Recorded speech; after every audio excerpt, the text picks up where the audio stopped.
ಸರ್ಕಾರ ಏನಿದೆ, ಕೆಲವರು ಅದರಲ್ಲೂ ಸಿದ್ದರಾಮಯ್ಯನವ್ರ ಮೇಲೆ ನಮಗಿನ್ನೂ ನಂಬಿಕೆ ಇದೆ. ಏನ್ ಸಿದ್ದರಾಮಯ್ಯನವರ ಸಂಪೂರ್ಣ ವಿರೋಧ ಇಲ್ಲ ನಮಗೆ. 27ಕ್ಕೆ ಸಿದ್ದರಾಮಯ್ಯನವರು ಅವ್ರಿಗೇನು ಸಾಮಾಜಿಕ ನ್ಯಾಯದ ಹರಿಕಾರ ಅಂತ ಏನು ಹೆಸರು ತಗೊಂಡಿದ್ದಾರೆ, ಆ ಹೆಸರು ಮುಂದುವರಿಬೇಕಂದ್ರೆ 27ನೇ ತಾರೀಕು ಸುಪ್ರೀಂ ಕೋರ್ಟ್ ಆದೇಶದನ್ವಯ ಜಸ್ಟಿಸ್ ನಾಗಮೋಹನ್ ದಾಸ್ ಕೊಟ್ಟಂತ ವರದಿ ಮೇಲೆ ಒಳ ಮೀಸಲಾತಿ ಜಾರಿ ಮಾಡಬೇಕು. ಆಮೇಲೆ ಸಿದ್ದರಾಮಯ್ಯನವ್ರಿಗೆ ತಮ್ಮ ಮುಖೇನ ಒಂದು ಸಲಹೆನ ಕೊಡ್ಲಿಕ್ಕೆ ಇಷ್ಟಪಡ್ತೀವಿ ನಾವು. ಆ ಸಲಹೆ ಏನಪ್ಪಾ ಅಂತ ಅಂದ್ರೆ, ಯಾವುದೇ ವಲಯ ಸಮಾಜದ ಮಂತ್ರಿಗಳ ಅಭಿಪ್ರಾಯ ತಗೋಬಿಡಿ, ಯಾವುದೇ ಮಾದಿಗ ಸಮಾಜದ ಮಂತ್ರಿಗಳ ಅಭಿಪ್ರಾಯನೂ ತಗೋಬಿಡಿ, ಗೋವಿಲ್ ಅಂಬಾಣಿ ಅವ್ರದ್ದು ತಗೋಬಿಡಿ, ಅಡ್ವೊಕೇಟ್ ಜನರಲ್ ನ ಕೂರಿಸ್ಕೊಳ್ಳಿ, ಲಾ ಮಿನಿಸ್ಟರ್ನ ಕೂರಿಸ್ಕೊಳ್ಳಿ, ಜಸ್ಟಿಸ್ ನಾಗಮೋಹನ್ ದಾಸ್ ಇತರ ಕಾನೂನು ಪಂಡಿತರು ರಿಟೈರ್ಡ್ ಜಸ್ಟಿಸ್ ನ ಕೂರಿಸ್ಕೊಳ್ಳಿ, ನೀವು ಜಾರಿ ಮಾಡಿ ನೀವು ಬಚಾಯಿಸ್ಕೋತೀರಾ ಅಷ್ಟೇ. ನೀವೇನಾದ್ರು ರಾಜಕೀಯ ಕುತಂತ್ರಕ್ಕೆ ಯಾರ್ದಾರು ಮಾತು ಕೇಳಿ ಮತ್ತೆ 27ನೇ ತಾರೀಕಿಗೆ ಏನಾದ್ರೂ ತಂತ್ರ ಕುತಂತ್ರ ಎಣದಿರೋಂತ ನಮ್ಮ ವಿರೋಧಿಗಳ ಬಲೆಗೆ ಸಿಕ್ಕಾಕೊಂಡ್ರೆ ನಿಮ್ಮ ರಾಜಕೀಯ ಅಂತ್ಯ ಮಾತ್ರ ಈ ವಿಚಾರದಲ್ಲೇ ಕಾಣ್ತೀರಾ.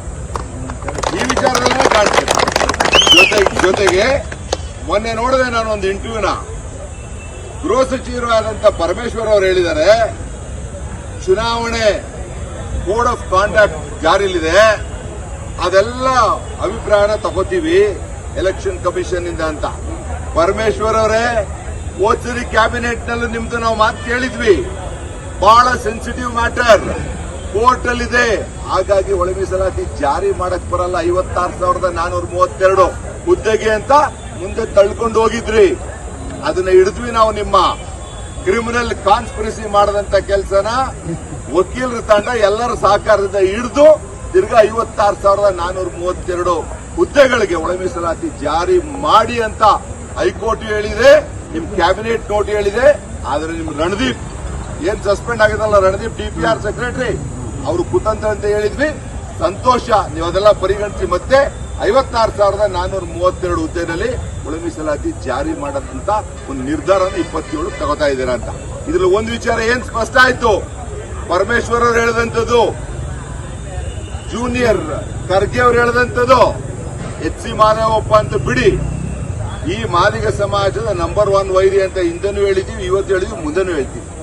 ಈ ನಮ್ಮ ಸಮಾಜಕ್ಕೆ ಏನಾದ್ರು ದೊಡ್ಡ ಮಟ್ಟದ ತೊಂದರೆ ಆಗಿದೆ ಅಂದ್ರೆ ಅದು HC ಮಾದೇವಪ್ಪನವರಿಂದಾನೆ. ಹಾಗಾಗಿ ಈ ಮುಂದೆ ಬರಂತ 27ನೇ ತಾರೀಕಿನಲ್ಲಿ code of conduct will not apply. ನಿಮಗೆ ಗೊತ್ತಿರಲಿ, ಸರ್ಕಾರ ಯಾವುದೇ ನೇಮಕಾತಿ ಪ್ರಕ್ರಿಯೆ ಸರ್ಕಾರದೊಳಗಡೆ ಮಾಡಂತದಕ್ಕೆ ಎಲೆಕ್ಷನ್ ಕೋಡ್ ಆಫ್ ಕಾಂಡಕ್ಟ್ ಬರಲ್ಲ. ಏನಿದ್ರು ಪ್ರೈವೇಟ್ ಸೆಗ್ಮೆಂಟ್ಗಳದ್ದು ಮಾತ್ರ. ಅದು ಬಹಳ ಸ್ಪಷ್ಟವಾಗಿರ್ಲಿ ಈ ವಿಚಾರ. 27ಕ್ಕೆ ಯಾರು ಹೇಳಿದ್ರು ಅಂದ್ಬಿಟ್ಟು ಮುಂದೆ ತಳ್ಳಿಬಿಟ್ಟಿರಾ. ಎರಡನೇದು, ಹೈಕೋರ್ಟ್ ಬಹಳ ಸ್ಪಷ್ಟವಾಗಿ ಹೇಳಿದೆ, 17% 7% ಏನು ನಮ್ಮ ಶೆಡ್ಯೂಲ್ ಟ್ರೈಬ್ಗಿತ್ತು ಅದು 50 ದಾಟೋದ್ರಿಂದ 15% ಇಳಿಸ್ಕೊಳ್ಳಿ, 17ರಿಂದ ಪರಿಶಿಷ್ಟ ಜಾತಿ ಇದ್ದ ಪಂಗಡದನ್ನ 7ರಿಂದ 3ಕ್ಕೆ ಇಳಿಸ್ಕೊಂಡು ಒಳ ಮೀಸಲಾತಿಗೆ ಏನು ದತ್ತಾಂಶ 17 ಕಲೆಕ್ಟ್ ಮಾಡಿದ್ರಿ ನೀವು, ಅದನ್ನ 17 15ಕ್ಕೆ ಇಳಿಸ್ಕೊಂಡು ಮಾಡಿ ಅಂತ ಹೈಕೋರ್ಟ್ ಕೊಟ್ಟಂತ ಆದೇಶ. ಸಿದ್ದರಾಮಯ್ಯನವರ ಸರ್ಕಾರ ಪರಿಶಿಷ್ಟ ಪಂಗಡಕ್ಕೆ 4% ಕೋತಾ ಮಾಡುತ್ತೆ. 4% ಪರಿಶಿಷ್ಟ ಪಂಗಡದವ್ರಿಗೂ ಕೂಡ, ಮಾದಿಗರಿಗೆ ಇಲ್ಲಿ ತನಕ ಸತಾಯಿಸಿತ್ತಾಯ್ತು, ಪರಿಶಿಷ್ಟ ಪಂಗಡದವ್ರಿಗೂ ಕೂಡ ನೀವು ಒಳ ಮೀಸಲಾತಿ ಜಾರಿ ಮಾಡಿಲ್ಲ ಅಂತ ಅಂದ್ರೆ 4% ಪರಿಶಿಷ್ಟ ಪಂಗಡಕ್ಕೆ ಅನ್ಯಾಯ ಆಗುತ್ತೆ ಅನ್ನೋದು ಕೂಡ ನಿಮ್ಮ ಮುಖೇನ ಪರಿಶಿಷ್ಟ ಪಂಗಡದ ಸಮಾಜದವ್ರಿಗೂ ಕೂಡ ಹೇಳ್ತಾ ಇದ್ದೀನಿ.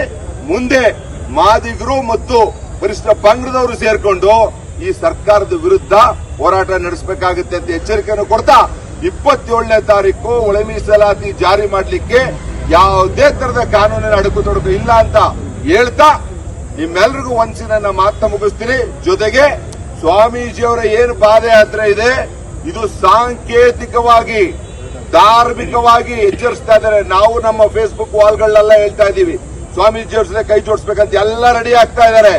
27ಕ್ಕೆ ಏನಾದ್ರೂ ಅಲ್ಲಿ ಸ್ವಾಮೀಜಿಯವರು ಕೂತಿರುವಂತ ಟೈಮ್ನಲ್ಲಿ ಬಂದು ನೀವು ಶುಭ ಸಂದೇಶ ಕೊಡ್ಲಿಲ್ಲ ಅಂತಾದ್ರೆ ಅಲ್ಲಿಂದಲೇ ಹೋರಾಟ ಉಗ್ರ ಸ್ವರೂಪ ತಾಳುತ್ತೆ ಅಂತ ಹೇಳ್ತಾ ನಿಮ್ಮೆಲ್ರಿಗೂ